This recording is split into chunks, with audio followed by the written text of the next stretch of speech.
الحمد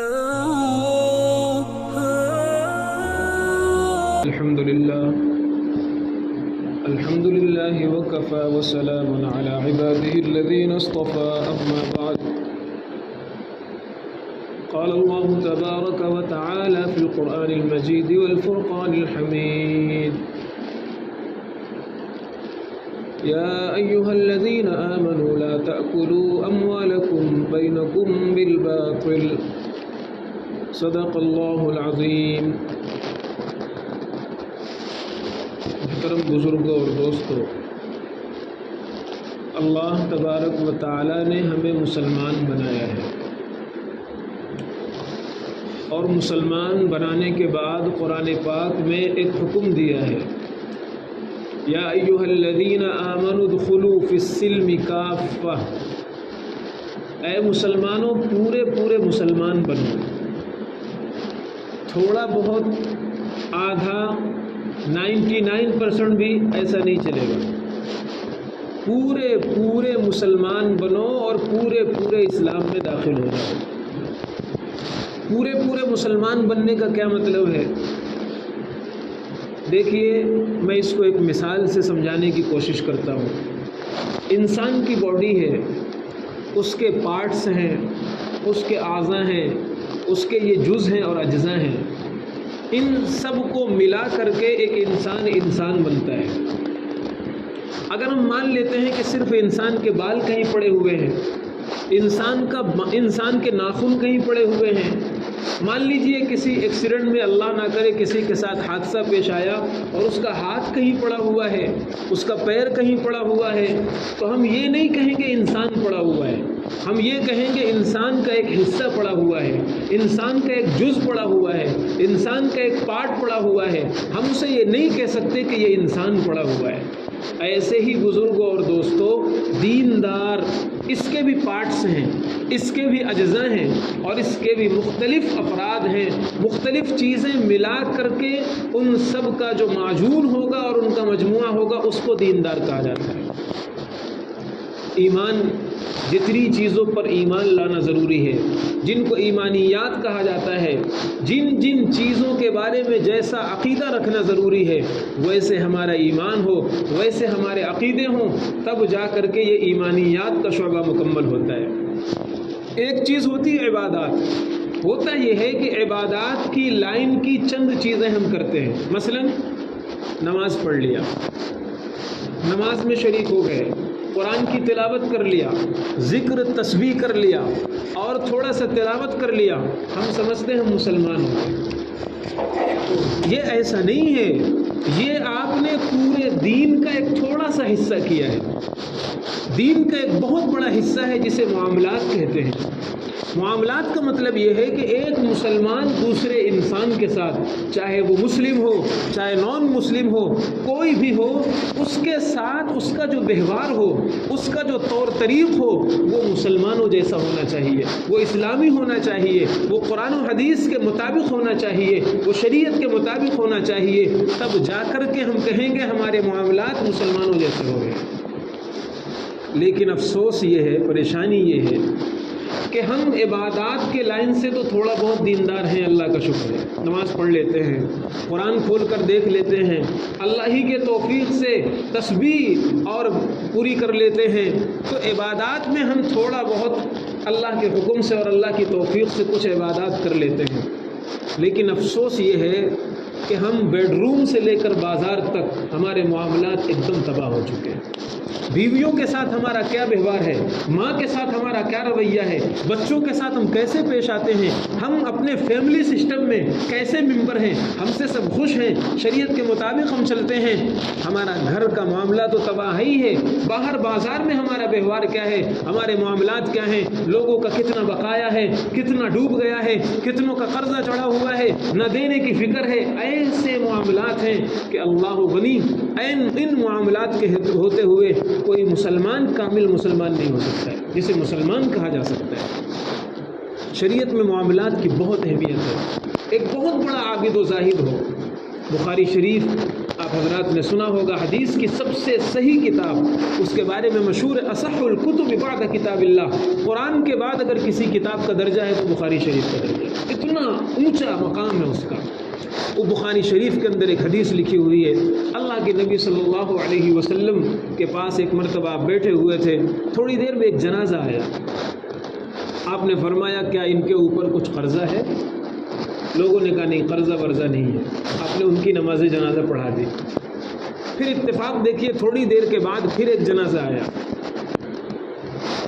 اور آپ نے پوچھا قرضہ ہے ان کے اوپر؟ لوگوں نے کہا جی قرضہ ہے۔ پھر آپ نے پوچھا کیا انہوں نے کچھ مال چھوڑا ہے اس قرض کو ادا کرنے کے لیے، وہ قرضہ چکانے کے لیے کچھ انہوں نے چھوڑا ہے اپنے پیچھے؟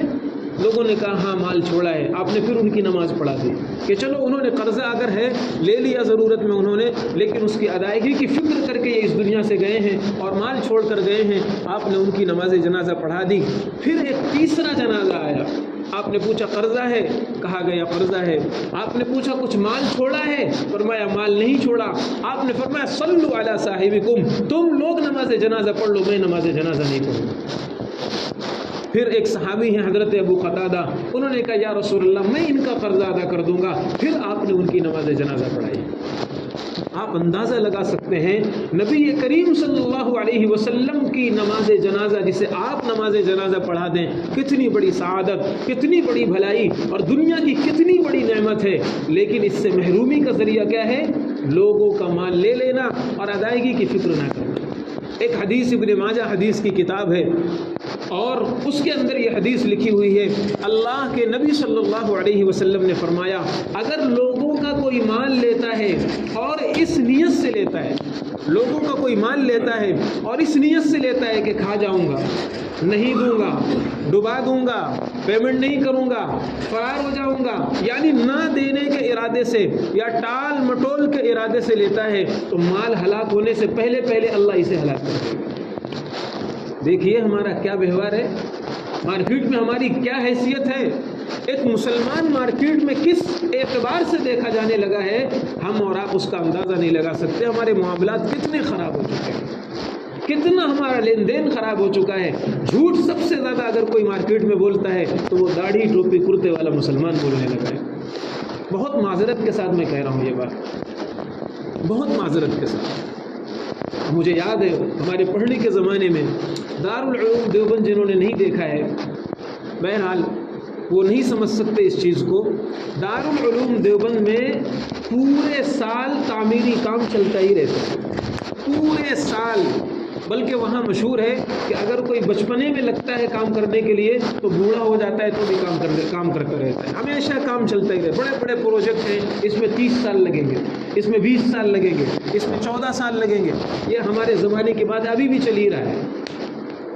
تو ہمارے استاد حضرت مولانا عبدالخالق مدراسی صاحب جو انچارج تھے تعمیری شعبوں کے اور ساری چیزوں کے، انہوں نے ایک مرتبہ کلاس میں بہت دکھ کے ساتھ یہ بات فرمائی اور بڑے افسوس کے ساتھ فرمایا، کہنے لگے دارالعلوم میں تم لوگ جانتے ہو کتنا مٹیریل لگتا ہے، کتنا سامان یہاں پر آتا ہے اور کتنے بڑے بڑے پروجیکٹ ہوتے ہیں۔ ایک مسلمان کی دکان سے یہ سامان آتا تھا، ایک مسلمان کے یہاں سے یہ معاملہ آتا تھا، یہ سب سامان آتے تھے، لیکن افسوس کہ اب ہمیں ایک غیر مسلم کے یہاں سے یہ سب سامان لینا پڑ رہا ہے، کیونکہ وہ مسلمان دھوکہ دے رہا تھا مدرسے کو اور ہم لوگوں کو، مٹیریل صحیح نہیں دے رہا تھا، ریٹ زیادہ لے رہا تھا، چیز کم تولتا تھا اور ہم سے اس طرح دھوکے کا معاملہ کرتا تھا۔ تو ہم نے اپنا بھائی سمجھ کر کے کہ اس کا فائدہ ہو، ہم نے اس کے یہاں دکان سے سامان خریدنے کی کوشش کی، اس نے ہمیں دھوکہ دیا، ہم مجبوراً، چونکہ یہ پیسہ ہمارا نہیں ہے، یہ قوم و ملت کا پیسہ ہے، یہ چندے کا پیسہ ہے، یہ عوام کا پیسہ ہے، ہم اپنا پیسہ اسے دے سکتے ہیں، عوام کا پیسہ اسے نہیں دے سکتے، اس لیے مجبوراً ایک نان مسلم کے یہاں سے ہم سامان لے رہے ہیں۔ وہ امانت داری کے ساتھ تول رہا ہے، وہ انتہائی احتیاط کے ساتھ تول رہا ہے، وہ جھکتا تول رہا ہے، وہ کوالٹی دے رہا ہے، کوانٹٹی دے رہا ہے، اس لیے مجبوراً نان مسلم کی دکان سے دارالعلوم دیوبند اپنا سامان منگا رہا ہے۔ کہاں چلے گئے ہم؟ جس مسلمان کی پہچان یہ تھی کہ مسلمان کبھی دھوکہ نہیں دے سکتا، جس کے پیغمبر نے بہت پہلے فرمایا تھا من غشنا فلیس منا، اے مسلمانوں جس نے کسی کو دھوکہ دیا وہ اپنے کو مسلمان کہلانے کا حقدار نہیں ہے۔ کس بیس پہ اپنے کو مسلمان کہتے ہو؟ جس کے پیغمبر نے یہ فرما دیا ہو، آج اسی کے ماننے والے سب سے زیادہ دھوکے باز سمجھے جانے لگے مارکیٹ کے اندر۔ ہم لوگ چونکہ مفتی ہیں اس لیے جانتے ہیں کہ یہ سب کیا ہو رہا ہے دنیا میں۔ مفتی صاحب ایک بہت ہی باشرح آدمی میرے پاس آیا اور ان کی کپڑے کی بہت ہول سیل کی دکان ہے، اور انہوں نے کہا کہ بہت سارا مال لے لیا۔ میں نے اس کے لباس پر اور اس کی وضع قطع کو دیکھ کر کے یہ سمجھا کہ یہ آدمی کبھی دھوکہ نہیں دے گا، اور مفتی صاحب میرا لاکھوں کا پیمنٹ ڈوب گیا، لاکھوں کا مال میرا ڈوب گیا، وشواس اڑ گیا، اعتماد اڑ گیا اس داڑھی ٹوپی کرتے والے لباس سے۔ کیا کہیں گے ہم بتائیے؟ کس دکھ کا رونا روئے گا؟ باہر ہمارا گھر کا معاملہ ایسا خراب ہو گیا ہے، کوئی چیز ہماری کلیئر نہیں ہے، کوئی چیز ہماری واضح نہیں ہے۔ جیسے مثال کے طور پر میں ایک ایگزامپل دیتا ہوں، جوائنٹ فیملی رہتی ہے، بھائی ہیں، سب مل کر کے کما رہے ہیں، کھا رہے ہیں، والد صاحب بھی ہیں۔ اب یہاں یہ کسی کو معلوم نہیں رہتا کہ گھر میں جو چیز آ رہی ہے وہ والد صاحب کی ملکیت ہے، بھائی کی ملکیت ہے، چھوٹے بیٹے کی ہے، بڑے بیٹے کی ہے، کچھ کلیئر نہیں ہوتا۔ ایک دکان ہے، ایک دکان میں بڑا بیٹا بھی بیٹھ رہا ہے، والد صاحب بھی بیٹھ رہے ہیں، چھوٹا بیٹا بھی بیٹھ رہا ہے، کوئی چیز کلیئر نہیں ہے۔ اس دکان میں کس کا شیئرز کتنا ہے، کس کی ملکیت کتنی ہے، کس کی ہے یہ دکان۔ ہوتا کیا ہے؟ ہوتا یہ ہے کہ والد صاحب کا اپنے وقت پر انتقال ہو جاتا ہے۔ اب چھوٹا بیٹا کہتا ہے باپ کے ساتھ میں زمانے سے شریک ہوں، مالک میں ہوں۔ بڑا بیٹا کہتا ہے میں نے شروع میں اس میں بہت کام کیا ہے، مالک میں ہوں۔ جھگڑوں کی ایک ایسی بنیاد پڑ جاتی ہے جس کو سلجھانا کسی کے بس کی بات نہیں ہے۔ شریعت نے یہ نہیں بتایا، شریعت نے یہ بتلایا ہے کہ گھر میں جو چیز بھی ہو اس کو تم کلیئر کر دو، یہ چیز ہماری ہے، یہ چیز تمہاری ہے، ایک دم کلیئر کر دو۔ حضرت مفتی تقی عثمانی صاحب دامت برکاتہم کا نام آپ حضرات نے سنا ہوگا، شیخ الاسلام کا لقب ان کو دیا گیا ہے۔ اللہ تعالیٰ بڑا عظیم کام لے رہا ہے۔ ان کے والد حضرت مفتی شفیع صاحب رحمۃ اللہ علیہ، جن کی معرف القرآن جن کی کتاب ہے تفسیر کی، وہ انتہائی آخری وقت تھا اور حضرت انتہائی کمزور ہو چکے تھے، حتیٰ کہ بات کرنا مشکل ہو رہا تھا۔ آپ اندازہ لگا سکتے ہیں کتنا کمزوری ان کے بدن پر آ گئی تھی، اور ایک دم بیماری کا بالکل عجیب مرحلہ چل رہا تھا۔ ایک مرتبہ حضرت نے فرمایا، مفتی تقی عثمانی صاحب لکھتے ہیں یہ بات کہ حضرت نے اشارہ کر کے فرمایا کہ مجھے پانی پلاؤ۔ میں حضرت کے کمرے میں جو گلاس رکھا ہوا تھا وہاں سے نہیں، میں باہر سے ایک گلاس میں پانی لے کر کے لایا۔ حضرت مفتی شفیع صاحب اللہ ان کی قبر کو نور سے بھرے اور کروٹ کروٹ مغفرت فرمائے، کیا سبق دے گئے ہم لوگوں کو۔ وہ کہنے لگے، پانی انہوں نے پیا اور پانی پینے کے بعد فوراً آنکھ سے اشارہ کیا تو میں سمجھ نہیں پایا۔ مفتی تقی صاحب فرماتے مجھے فوراً سمجھ میں نہیں آیا، پھر میں نے سمجھا کہ اشارہ کر رہے ہیں کہ یہ گلاس باہر پہنچا دو، یہ گلاس باہر پہنچا دو۔ اور اس کے بعد میں گلاس کو باہر لے کر کے پہنچا دیا میں نے، اور پھر انہوں نے ایک ڈائری میں دکھائی، مفتی تقی صاحب فرماتے اس میں لکھا ہوا تھا اس کمرے میں جو جو چیز ہے وہ میری ملکیت ہے۔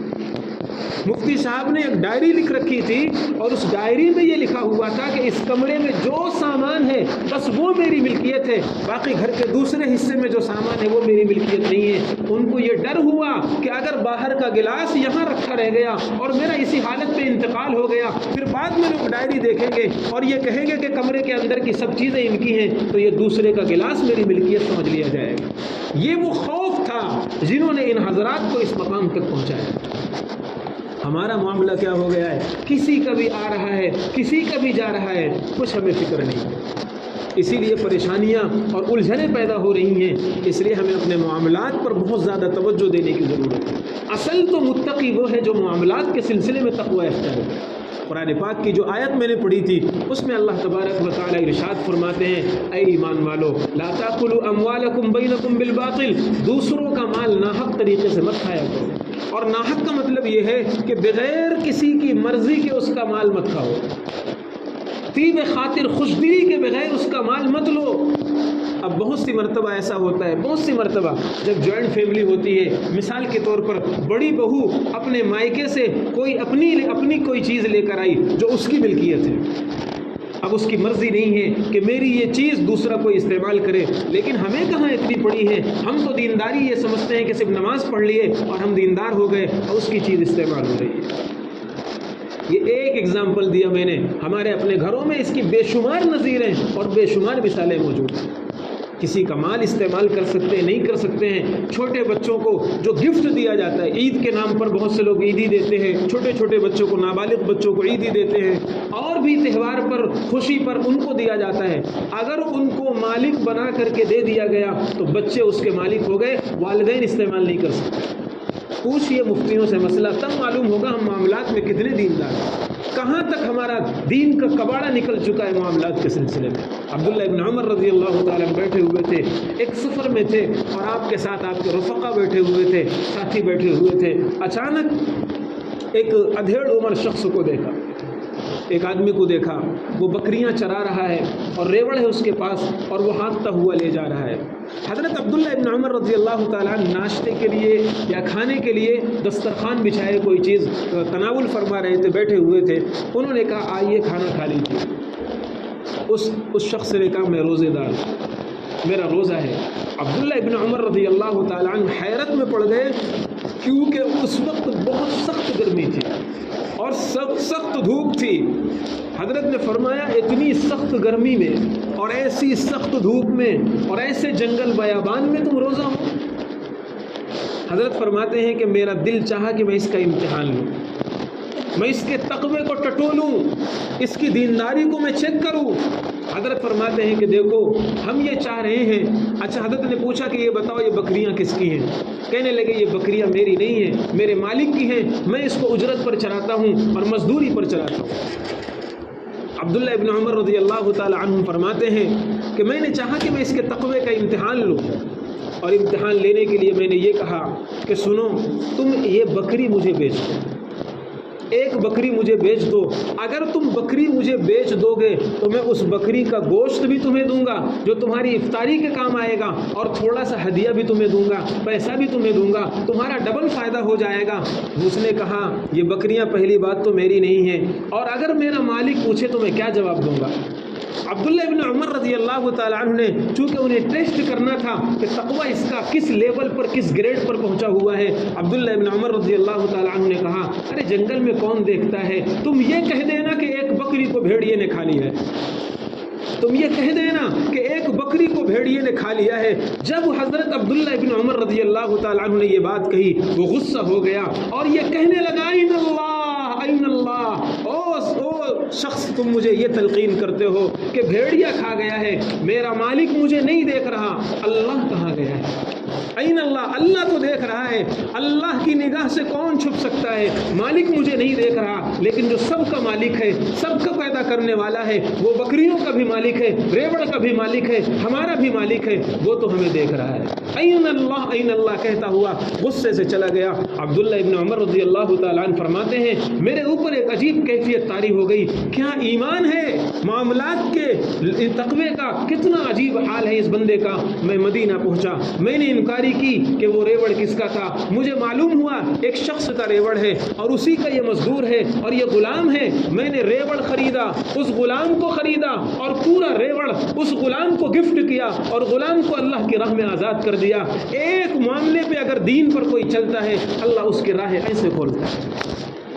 یہ ہے وہ تقوی جو جنگلوں کے اندر بھی تقوی ہے، بازاروں کے اندر بھی تقوی ہے، بیڈ روم کے اندر بھی تقوی ہے، گھروں کے اندر بھی تقوی ہے. اور ہمارا حال یہ مسجدوں کے اندر بھی تقوی نہیں ہے. مسجد میں بھی بیٹھے ہیں، مسجد کے آداب پتہ نہیں ہے، ہمیں آنا ہے مسجد میں کیسے آنا ہے، وہاں بیٹھنا ہے کیسے بیٹھنا ہے، باتیں کر سکتے نہیں کر سکتے ہیں، کچھ کر سکتے نہیں کر سکتے، ہمیں کوئی فکر نہیں ہے. اس لیے کہ ہم تو بس نماز پڑھ لیتے ہیں، بس مسلمان ہیں. میں عرض کر رہا تھا سب سے زیادہ اگر کوئی چیز ہماری چوپٹ ہوئی ہے تو معاملات چوپٹ ہوئے. اتنا زیادہ آپ دیکھیے، سب سے زیادہ اگر گندگی پھیلانے والی کوئی قوم اب سمجھی جاتی ہے مسلمان سمجھی جاتی ہے. میں جانتا ہوں ایسی سوسائٹی کو جہاں بورڈ لگا ہوا ہے نو انٹری مسلم کے لیے، بورڈ لگا ہوا ہے. کیا بات ہے بھائی، صفائی. اللہ کے پیغمبر صلی اللہ علیہ وسلم نے اپنے ماننے والوں کو کہا تھا نظفوا اپناکم، اے میرے پیارو، اے صحابہ، تم اپنا گھر نہیں اپنا صحن صاف رکھا کرو. گھر تو سب کوئی صاف کر لیتا ہے، باہر کا حصہ جو گیلری کا حصہ ہے، جو تمہارے گھر کا روڈ پڑتا ہے اسے بھی تم صاف کیا کرو. فإن اليهود لا تنظف، اس لیے کہ یہود یہ گندگی کرتے ہیں، یہود صفائی ستھرائی نہیں کرتے ہیں. کیا زمانہ تھا جب مسلمان اپنے گھر کے علاوہ صحن صاف کرتا تھا، یہودی نہیں صاف کرتا تھا، اور آج مسلمان ڈائپر اپنے گھر سے سامنے پھینکتا ہے، کھانے پولیتھین میں بھر کر کے، تھیلیاں بھر کر کے پھینکتا ہے. میں واللہ کہتا ہوں ممبر پر بیٹھ کر، میں ایسی سوسائٹی جانتا ہوں جہاں مسلمان کو نو انٹری کا بورڈ کر دیا گیا. پوچھا گیا کیوں بھائی مسلم سے تم کو بیر کیوں ہے؟ مسلمان گندگی بہت کرتا ہے. کہاں گئے ہمارے معاملات؟ کس بیس پر ہم اپنے کو مسلمان کہتے ہیں؟ صرف 2 رکعتیں نماز پڑھ لینے پر؟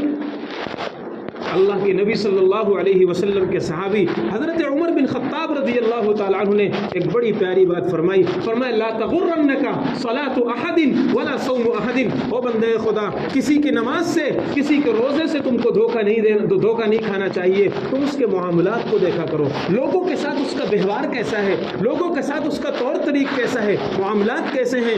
اگر وہ اس طریقے پر، صحیح اسلامی طریقے پر اور شریعت کے مطابق معاملات کو کرتا ہے، سمجھ جانا یہ مسلمان ہے. میں نے خطبے میں آیت پڑھی تھی، اللہ تبارک و تعالیٰ فرماتا ہے ادخلوا فی السلم کافہ، اے مسلمانوں پورے مسلمان بنا کرو. یہ تھوڑا سے 10، اچھا ایک میں مثال دیتا ہوں، تھوڑی سی مثال. آپ کی بیوی یا بیٹی یا کوئی ہمارا ماتحت بیٹا وہ آپ کے پاس آئے اور کہنے لگے ابا جان یا شوہر میں آج سے آپ کی صرف 10% بات مانوں گا، 90% میں نافرمانی کروں گا. بلکہ اس سے آگے میں کہتا ہوں، بیوی اگر یہ کہے میں 90% آپ کی بات مانوں گی، 10% میں اپنی مالک رہوں گی، آپ سے پوچھوں گی بھی نہیں، میرا جو من کرے گا وہ کروں گی، میں کہتا ہوں آپ 10% بھی اپنی بیوی کو اجازت نہیں دے سکتے. اگر 10% ہماری بیوی ہماری نافرمانی کرنے لگے، ہم اسے نافرمان کہیں گے اور شکایتیں کریں گے اور اس نافرمانی کو ختم کرنے کی کوشش کریں گے. ہم اور آپ اپنے گریبان میں جھانک کر دیکھیں ہم خدا کے کتنے % فرما بردار ہیں. اور اگر ایشو نکالیں گے تو میں سچ کہتا ہوں شاید 5% بھی ہم خدا کے فرما بردار نہ نکل سکے. 100% تو چھوڑ دیجیے. کل قیامت کے میدان میں اللہ پوری زندگی کا سوال کرے گا، بالغ ہونے کے بعد سے آنکھ بند ہونے تک 24 گھنٹے میں تم پورے مسلمان تھے یا نہیں.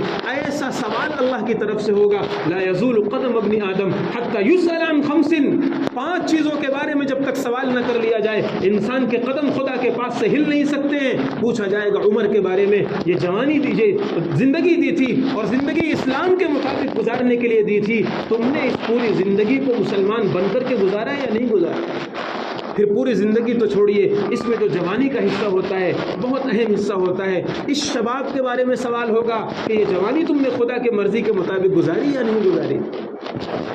میں کہا کرتا ہوں اس بات کو کہ اللہ تعالی ہم سے پوری زندگی نہ مانگے، پوری جوانی نہ مانگے. اللہ تعالیٰ ہم سے صرف ایک سوال کرے، ایک، وہ یہ کہے کہ بندے خدا تو ایک دن ایسا بتا دے جس ایک دن میں تو پورا مسلمان ہو کر کے رہا ہو، ہر شعبے کا دیندار ہو کر کے اور ہر لحاظ کا، ہر موقع کا دیندار ہو کر کے اور کامل مسلمان ہو کر کے اگر تو نے ایک دن بھی بتایا ہو تو وہ ایک دن مجھے دکھا دے. میں واللہ کہتا ہوں الا ماشاءاللہ کسی کی جھولی میں وہ دن نکلے، ہم میں سے اکثروں کے پاس وہ دن نہیں نکلے گا. ایک دن ہم خدا کو نہیں پیش کر سکتے. ایک دن، پوری زندگی کا سوال تو بہت بڑا ہے.